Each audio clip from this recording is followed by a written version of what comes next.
ஒரு சில விஷயங்கள் சொல்லலான்னு இருக்கேன். வாங்க வீடியோக்குள்ளே போகலாம். வேக்சின்ஸ் வந்து இப்போ குழந்தைங்களாம் இருக்குல்ல, அதை வந்து பிறந்த உடனே வந்து அவங்களுக்கு வந்து இந்த கார்டு கொடுத்துருவாங்க. வேக்சின் எந்தெந்த டைமில் எந்தெந்த ஏஜில் என்னென்ன வேக்சின்ஸ் போடணும் என்ன ஏதுன்னு அதை வந்து பார்த்து நம்ம டைமுக்கு போட்டுறணும் மிஸ் பண்ணாமல். அதாவது வந்து இது என்னென்னா பெரிய இந்த மீசல்ஸ் அந்த தடுப்பு அம்மை அந்த இதெல்லாம் இருக்குது இல்லைங்களா, சிக்கன் பாக்ஸுக்கு அப்புறம் ஃபீவருக்கு எல்லாத்துக்குமே இருக்குது இது.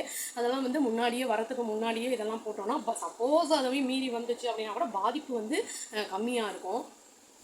எங்கள் பையனுக்கு வந்து இனி ஒரு வேக்சின் இருக்குது, 16 வயசு நீ ஆகலை அவனுக்கு. அதில் ஒரு வேக்சின் போட வேண்டியது இருக்குது. அதனால் இதை அப்படி வச்சுருக்கேன். அதை நம்ம அந்த டைம் வரும்போது கொண்டு போய் காமிச்சோன்னா அதை பார்த்து அவங்க வந்து என்னெல்லாம் வந்து போடணும்னு பார்த்து போட்டுருவாங்க. சப்போஸ் மிஸ் ஆகாமல் போட்டுறது நல்லது. இந்த மாதிரி பண்ணும்போது வந்து அவங்களுக்கு வந்து ஏதாவது நோயெல்லாம் வந்தால் கூட வந்து சப்போஸ் வந்து இந்த இம்யூனிட்டி பவர்லாம் வந்து கொஞ்சம் இன்க்ரீஸ் ஆகும்.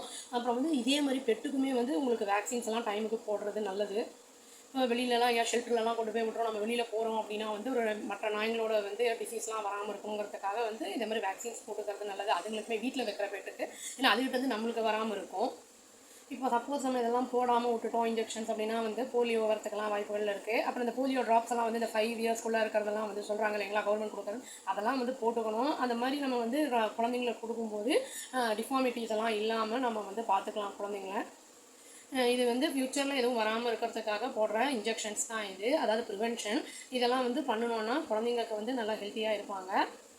சப்போஸ் நம்மளுக்கு தெரியல அப்படின்னா டாக்டர்கிட்ட போய் கேட்டாலே வந்து இந்த மாதிரி டேபிளுக்கு இந்த மாதிரி கார்டெலாம் கொடுப்பாங்க. அதை வந்து கேட்டு என்ன ஏதுன்னு தெரிஞ்சு பண்ணிக்கிட்டோன்னா போதும். அவ்வளோதாங்க. கமெண்ட் பண்ணுங்கள் வீடியோவை பார்த்துட்டு. Thank you. Please do like, share and subscribe our channel and click the all option and tap the bell icon. Thank you.